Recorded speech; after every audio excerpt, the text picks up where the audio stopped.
가서 너도 이와 같이 하라 라는 제목으로 하나님 말씀 전하겠습니다. 요런 기계가 있어요. 혹시 보신 적 있으신가요? 헬스장에 가면 있잖아요. 인바디라고 합니다. 인바디. 체중계에 올라가면은 그냥 체중만 알 수 있지만 인바디라는 장비에 올라가서 서 있으면 손으로도 이렇게 잡아요. 미세한 전류를 보내고 몸을 한 바퀴 돌아온 정보를 바탕으로 분석을 합니다. 그 미세한 전류가 통과할 때 근육의 저항값이 다르고 지방의 저항값이 다 다르답니다. 그래서 근육량이 얼마인지 또 지방량은 얼마인지 기초대사량은 어떻게 되는지 뭐 키하고 몸무게 넣으면 연령까지 넣으면 다 분석을 해줘요. 지금 현재의 건강 상태가 어떤지 눈으로만 보면 느낌으로만 짐작하면 틀릴 수 있죠. 정확하게 진단하면 객관적 수치를 통해서 이제 자기 건강을 알 수 있다라는 것입니다. 인바디의 반대 개념으로 사람들이 우스갯소리로 눈바디라고도 해요. 눈바디. 그러니까 눈으로 봐서 좋게 보이면 괜찮다. 근데 눈은 좀 부정확하잖아요. 주관적이잖아요. 저도 우리 엘리베이터에 있는 거울이 참 좋아요. 틴트 미러라고 약간 색조가 들어가서 보면은 좀 잘생겨 보이는 것 같아. 새벽마다 제가 기분이 좋아. 매일 이렇게 보면은 왠지 잘생겨 보여요. 우리 교회 교인분은 아니신데 이제 전에 사역하면서 알게 된 어떤 권사님도 오랜만에 줘보더니 이제 어른들은 그런 용어를 써요. 총각 같아 보인다. 다들 동의를 안 하시는. 근데 저는 하루 종일 기분이 좋더라고요. 그죠?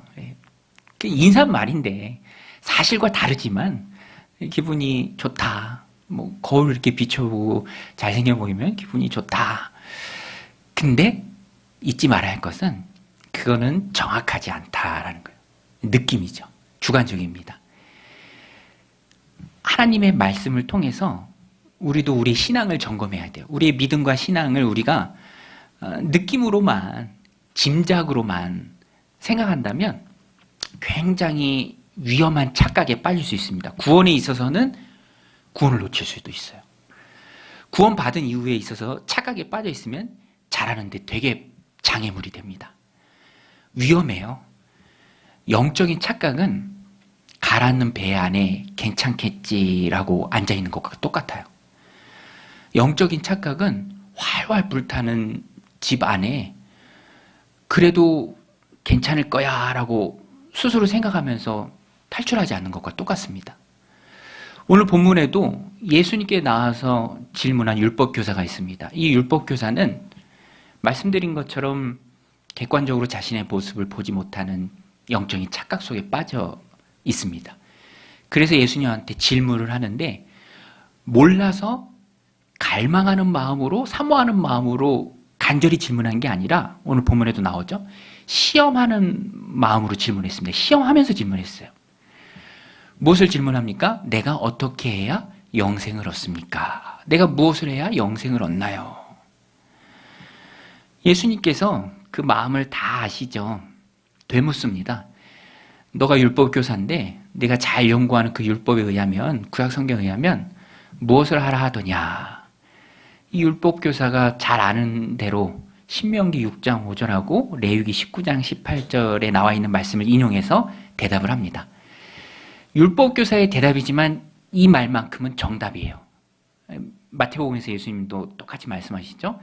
하나님의 우리를 향한 마음입니다.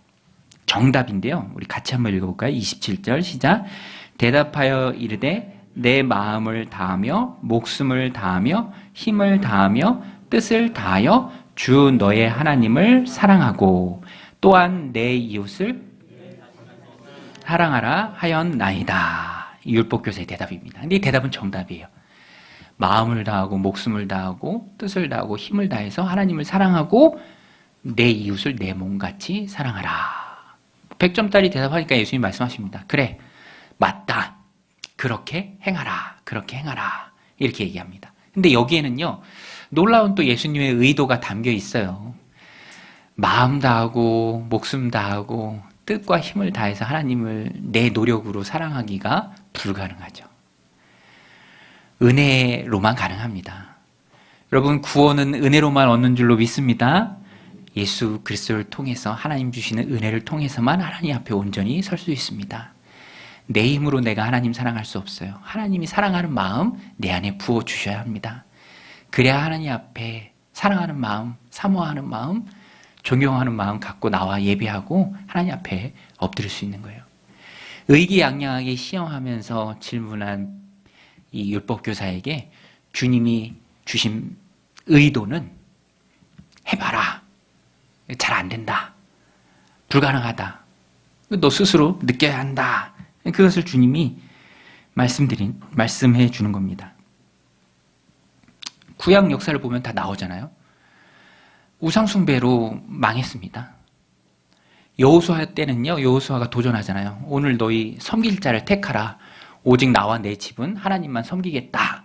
이스라엘 백성들도요, 우리도 마땅히 하나님만 섬기겠습니다. 우리가 어디로 갑니까? 우리도 하나님만 섬기겠습니다. 철석같이 약속해놓고 금방 우상에게로 다 돌아섭니다. 이 구약의 내용이 전부 다 그거잖아요. 나중에 엘리야 때에 가서는 바알과 아세라의 신학교가 이스라엘 내에 세워져요. 사람의 힘으로 안 돼요. 예수 그리스도께서 오셔야 합니다. 근데 이 사람 역시 자기는 영생을 얻었다 이렇게 착각하고 시험하면서 예수님께 질문한 거예요. 그런데 예수님이 네 말이 옳다 그렇게 하라 라고 하니까 이 사람이 자기를 옳게 보이려는 마음에 또 예수님께 뭐라고 질문하냐면 나의 이웃이 누구입니까? 이렇게 질문해요. 나의 이웃이 누구입니까? 29절에 그렇게 질문하죠. 누가 나의 이웃입니까?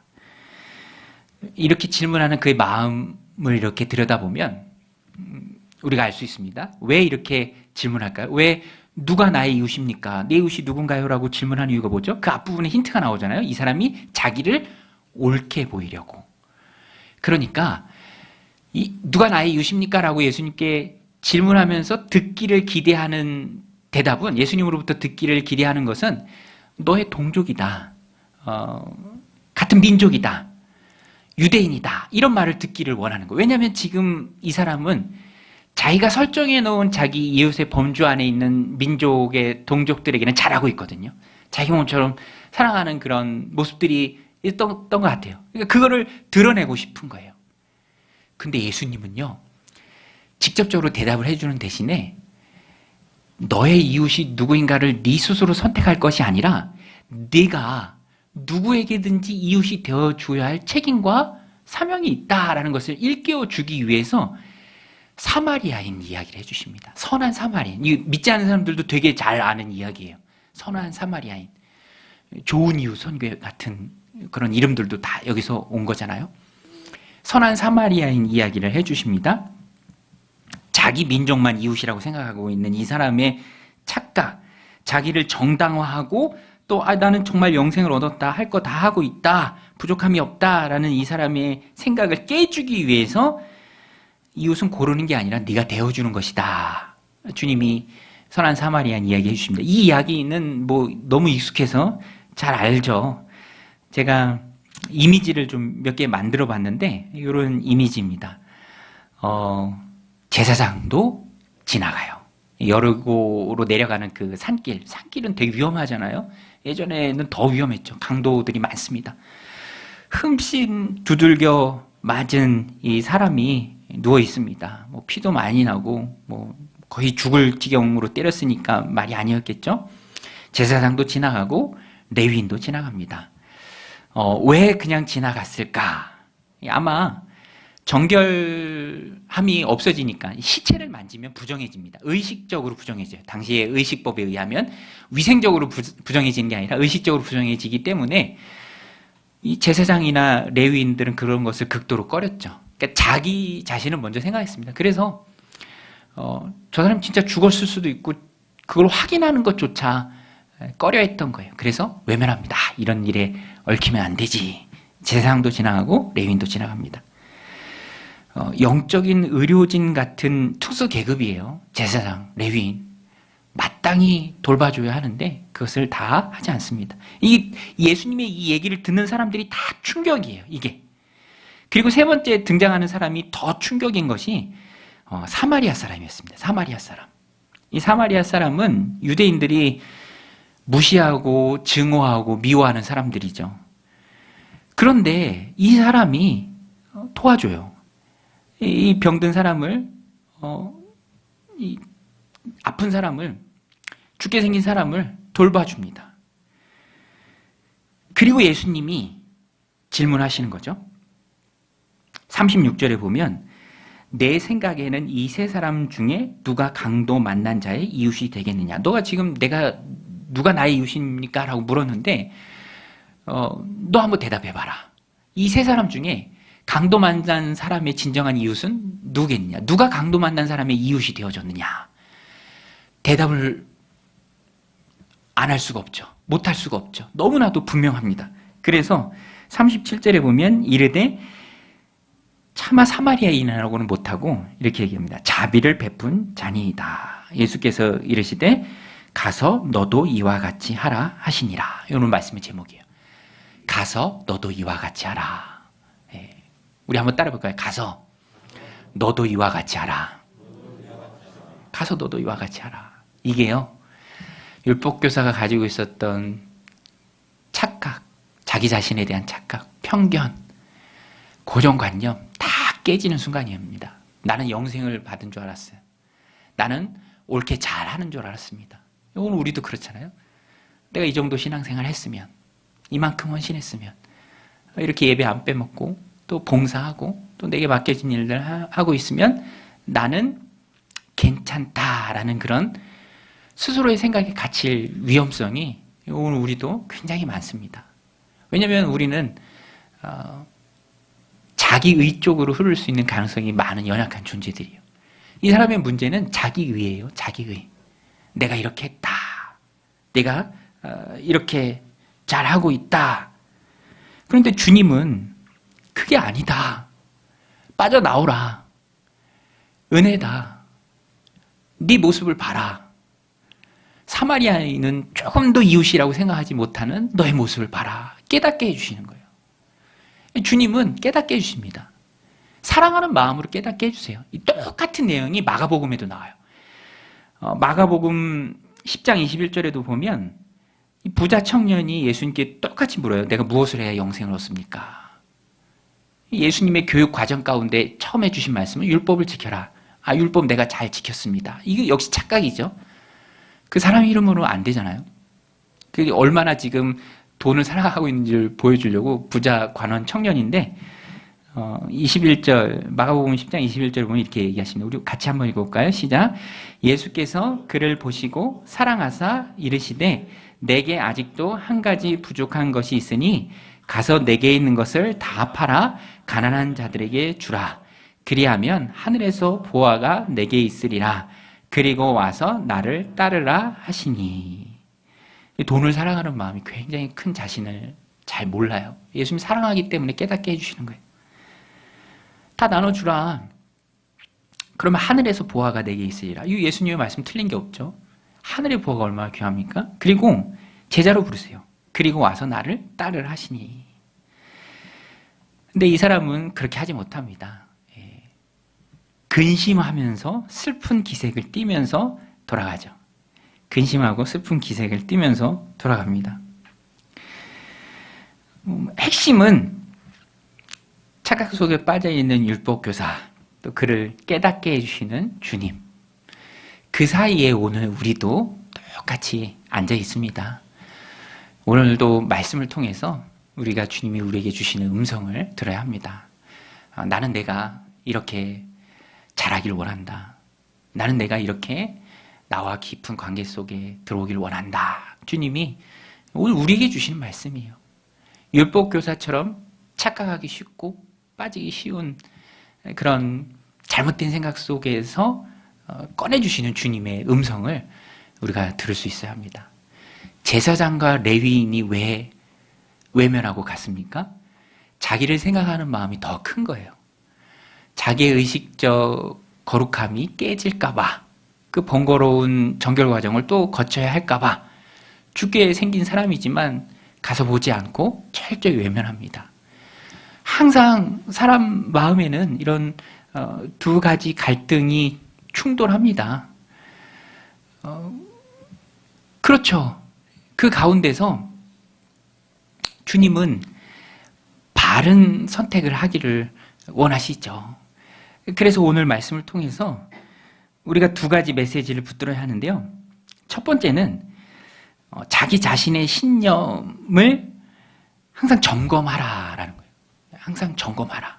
하나님 앞에 겸손해야죠. 주님 앞에 늘 우리는 겸손해야 합니다. 이 율법 교사는 교만함으로 주님 앞에 나온 겁니다. 자기 생각이 옳다, 나는 깨끗하다, 영생을 얻었다, 옳게 보이는 그 생각에 가득 차 있으니까 주님 앞에 나와서 시험하면서 묻고 또 계속 자기를 옳게 보이려고 하는 것이죠. 오늘 말씀 29절인데요. 29절 말씀 같이 한번 읽겠습니다. 시작. 그 사람이 자기를 옳게 보이려고 예수께 여짜오되 그러면 내 이웃이 누구니까?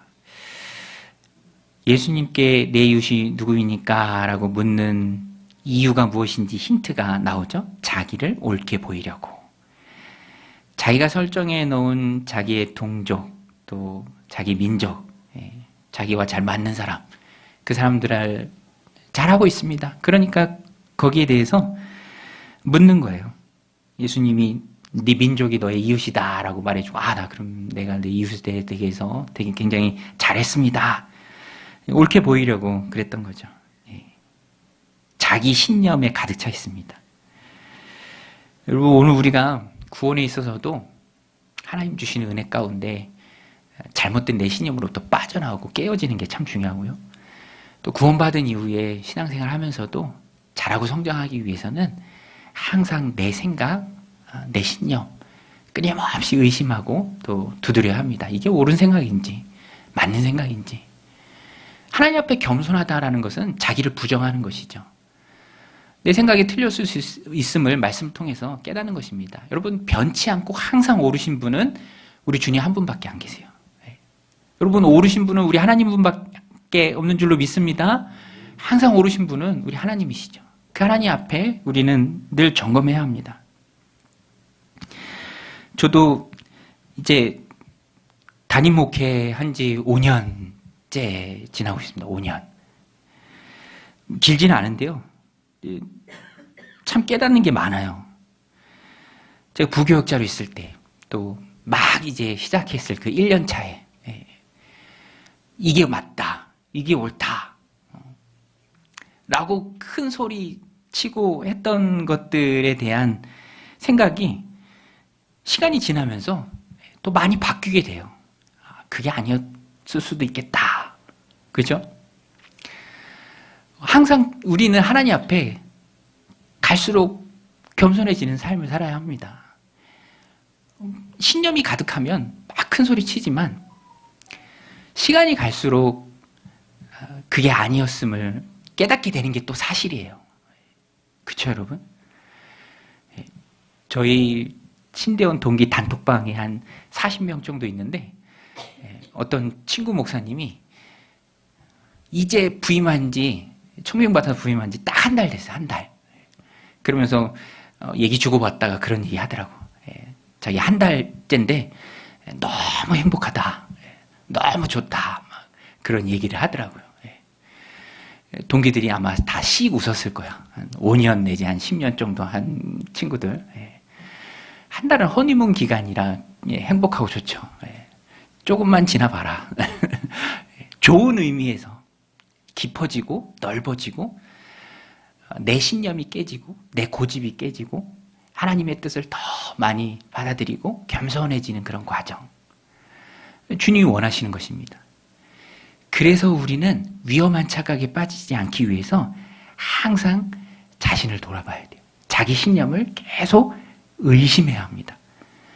내가 나를 믿으면 오늘 이 율법교사처럼 똑같은 오류에 빠질 수 있습니다.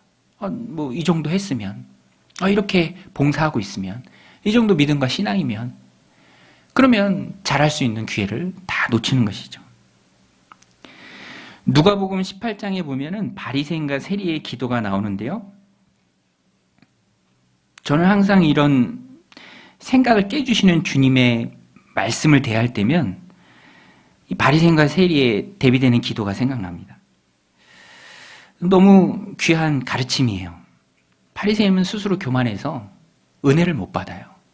의롭다고 인정을 받지 못합니다. 자기 스스로 의롭다고 말하니까. 근데 세리는 겸손합니다. 작은 죄인임을 고백해요. 하나님의 은혜는 그에게로 다 흘러갑니다. 누가복음 18장 13절 14절인데요. 우리 같이 한번 이 말씀도 읽겠습니다. 시작. 세리는 멀리 서서 감히 눈을 들어 하늘을 쳐다보지 못하고 다만 가슴을 치며 이르되 하나님이여 불쌍히 여기소서 나는 죄인으로소이다 하였느니라. 내가 너희에게 이르노니 이에 저 바리새인이 아니고 이 사람이 의롭다 하심을 받고 그의 집으로 내려갔느니라. 무릇 자기를 높이는 자는 낮아지고 자기를 낮추는 자는 높아지리라 하시니라. 여러분, 우리는 하나님 앞에 늘 작은 죄인이 되어야 합니다. 우리 한번 따라서요. 나는 작은 죄인입니다.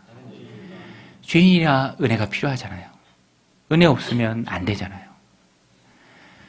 은혜는 낮은 곳으로 흐르고 작은 죄인이 되어 그 은혜를 누릴 때 우리가 하나님 앞에 의롭게 설 수 있는 것이죠. 그래서 항상 겸손해야 돼요. 자신의 교만한 신념이 고개를 들지 못하도록 항상 돌아봐야 합니다. 자기를 낮추는 특교약과 같은 방법은 남을 높이는 거예요. 칭찬하고 높입니다. 그러면 자기는 계속 낮아지죠. 이 율법교사, 자기를 옳게 보이려는 그 마음에 사로잡혔습니다. 그러다 보니까 자꾸 포장해요. 근데 그거 아니거든요. 예수님 다 깨주십니다. 오늘 우리는 주님 앞에 옳게 보이려는 마음이 있습니까? 절대적인 신념처럼 믿고 있는 바가 있나요? 그것도 주님 앞에 다 깨야 합니다.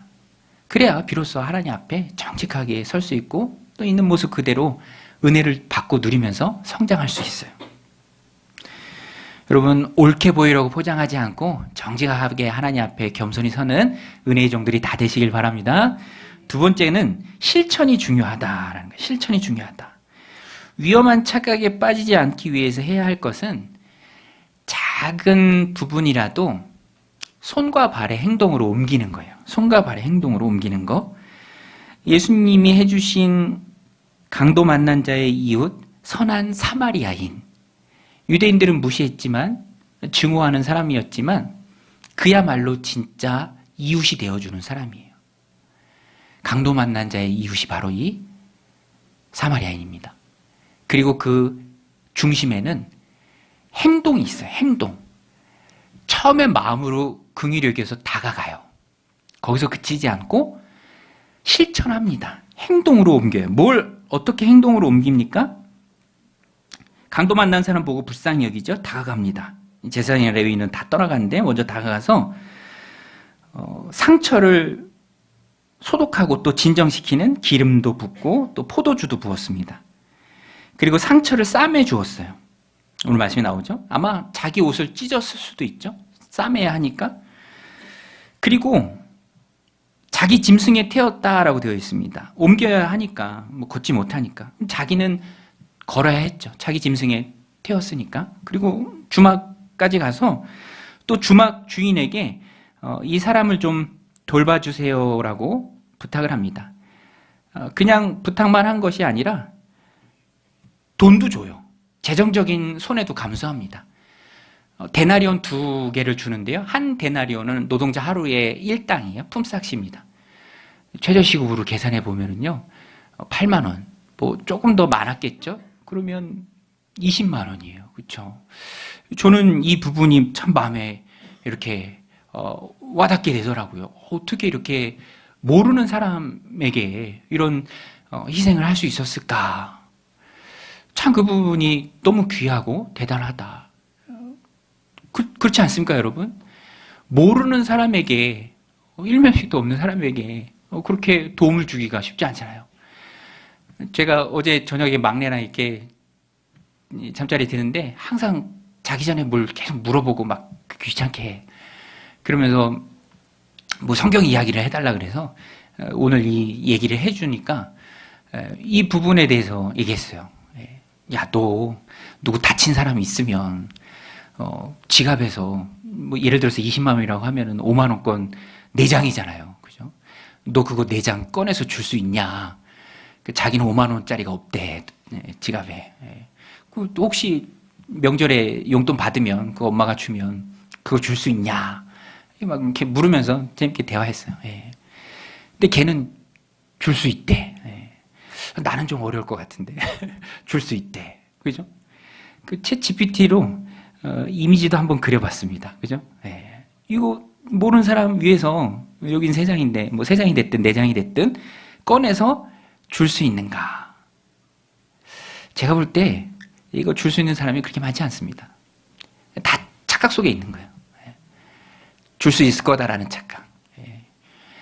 루터도요, 너의 지갑이 회개하지 않으면 나는 너의 회개를 믿지 않겠다라고 말할 만큼 어린 아이들은 그럴 수 있어요. 아직 조금 그 안에 세상이 많이 자라지 않았기 때문에. 근데 제사장 보세요. 그 안에 자기도 자랐지만 하는 일이 제사장이지만 거기에 대한 자기 생각도 이만큼 자랐습니다. 그러니까 죽어가는 사람이 있을지라도 감히 다가가지 못해요. 자기를 위하는 마음이 이만큼 커져 있기 때문에 하지 못합니다. 레위인도 마찬가지예요. 이 율법 교사도 마찬가지입니다. 다 같이 착각 속에 빠져 있는 거예요. 실제 그런 일이 벌어졌을 때 정말 이웃이 되어줄 그 기회를 붙잡을 사람이 많지 않은데 너희가 미워하고 너희가 증오하고 너희가 업신여기는 이 사마리아인이 그렇게 했다. 내가 너에게 묻는다. 강도 만난 자의 진정한 이웃이 3사람 중 누구냐? 부인할 수 없죠. 마지막 자비를 베푼 자입니다. 이렇게 얘기한 거예요. 그리고 너도 가서 그렇게 하라. 라는 그 주님의 말씀 속에서는 자기를 이렇게 옳게 보이려는 그 생각 속에 갇혀서 착각 속에 빠져서 혼자 좋아하지 말고 정말 그렇게 할 수 있는 그 도전을 받아들이고 이웃이 되어주라. 이것을 주님이 도전하고 있습니다. 오늘 우리를 향한 도전이죠. 그래서 우리는요, 마음만이 아니라 실천까지 나가야 한다. 이 우리의 목표입니다. 우리 한번 따라서 마음이 아니라 실천까지 가야 한다. 마음에서만 머무르면 안 돼요. 내가 봐야 합니다. 내 믿음이 손과 발로 드러나는 것을 내 눈으로 봐야 돼요. 그것이 주님이 원하는 믿는 자의 삶입니다. 이렇게 해서 구원 얻는 게 아니라 믿는 자는 이러한 삶을 살아야 한다라는 것을 주님이 말씀하시는 거예요. 행위 구원이 아니라 믿음에 합당한 삶을 그 이웃됨에 대해서 주님이 도전하시는 거예요. 사랑한다고 많이 말하죠. 하지만 야고보서에서도 말하잖아요. 말만 하고 정작 행동이 따라오지 않는다면 그거는 진정한 의미가 없다. 배고픈데 배부르게 하라. 목마른데 마셔 그러면 의미가 없잖아요. 우리는 항상 높은 곳에 우리의 목표를 두고 살아가야 합니다. 그리스도인이에요. 주님의 도전입니다. 그래서 말이 아니라 마음이 아니라 한 걸음 실천까지 나가야 합니다. 배우자, 저는 말씀 준비하면 생각났는데 배우자를 향해서 사랑한다고 말하는 것보다 배우자에게 필요한 도움의 사랑을 실천하는 게 더 중요하다. 참 많이 와 닿더라고요. 제 아내가 그 오전 시간에 이렇게 어린이집에서 일을 하는데 안 하다 하니까 얼마나 또 힘들겠어요. 그래서 제가 말로 막 위로를 해줬죠. 또 칭찬도 하고, 너무 귀하다. 당신 같은 사람이 참 귀하다. 그렇게 힘든데 참 오늘도 수고했다. 이렇게 말로 하니까 쓸데없는 소리 하지 말고 설거지나 더 해라. 그렇게 바르게 또 지적을 해줍니다. 사랑은 실천이죠. 이 사마리아 사람의 그런 도전입니다. 사마리아 사람이 이웃으로 선한 일을 하는 것을 보면서 저는 이런 생각을 좀 같이 했습니다. 오늘 말씀의 핵심인데요. 일면식도 없는 사람을 위해서, 물론 죽을 위해 처한 너무너무 안타까운 사람이지만 일면식도 없는 사람을 위해서 그렇게 돕는다면 정말 우리의 육신의 가족, 또 영적인 가족, 공동체 안에서 한 몸을 이루는 지체된 동역자들에게는 우리가 얼마나 더 사랑을 표현해야 할까, 관심을 가져야 할까, 희생해야 할까. 이게 영적인 성숙의 단계와도 연결됩니다.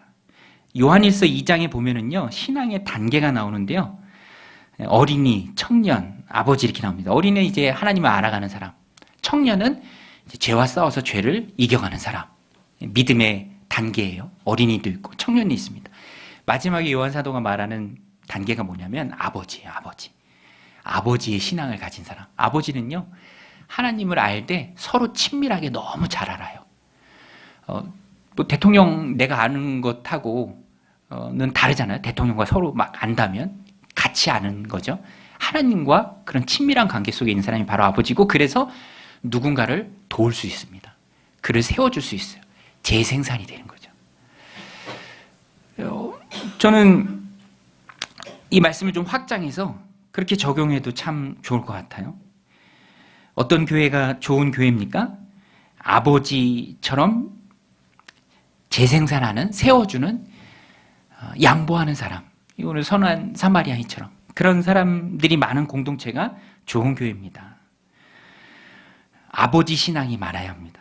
하나님과의 깊은 관계 속에서 품어줄 수 있고 세워줄 수 있는 사람. 아버지가 양보하는 사람이잖아요. 저도 전에 막내랑만 이제 제주도 한번 다녔는데, 이제 1박 2일로만 다녔는데 1박 2일도 좋더라고요. 일찍 가서 이렇게 조금만 보고 와도. 근데 막내가 이제 비행기 타는 거 되게 좋아하는데, 창가 자리 이제 앉는 거 좋아하죠. 그 아버지니까 당연히 이제 창가 자리 양보하죠. 사실 내가 창가 자리였는데, 나도 사실 비행기 밖에 보는 거, 날개 보는 거 되게 좋아하거든요. 그렇지만 아버지니까 당연히 양보하는 거죠. 내가 창가 자리고 너는 창가 자리 아니야 하고 양보하지 않고 막 싸우면 그 뭐 아버지겠습니까? 여러분, 좋은 공동체는 이 아버지와 같은 신앙을 가진 자들이 많아야 돼요. 배려하는 사람, 양보할 수 있는 사람, 실천할 수 있는 사람. 주석을 보다가 이제 좋은 글이 있어서 소개하는데요. 이런 자비를 베푸는 자, 30절에 나오는 자비를 베푸는 자, 관용하는 사람이죠. 이런 사람이 어떤 사람인가, 일상생활에서 어떤 사람인가 이렇게 주석이 풀어놨는데,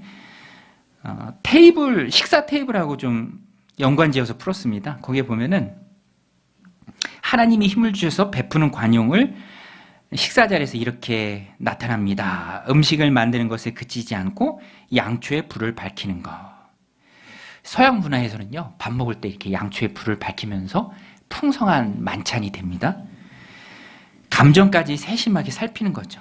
뭐 음식 차리는 그 의무를 넘어서 베푸는 사랑입니다. 그 다음에 감사 기도를 드리는 것에 그치지 않고 하나님 주신 복이 식탁에 둘러앉은 각 사람에게 임하도록 기도하는 것. 여러분, 둘러앉을 일이 있잖아요. 둘러앉을 때 그냥 기도하는 것에 그치지 않고 함께 식탁에 둘러앉은 이 사람들 가운데 하나님의 복이 진심으로 임하도록 기도하는 것. 이게 자비입니다. 관용의 마음이죠.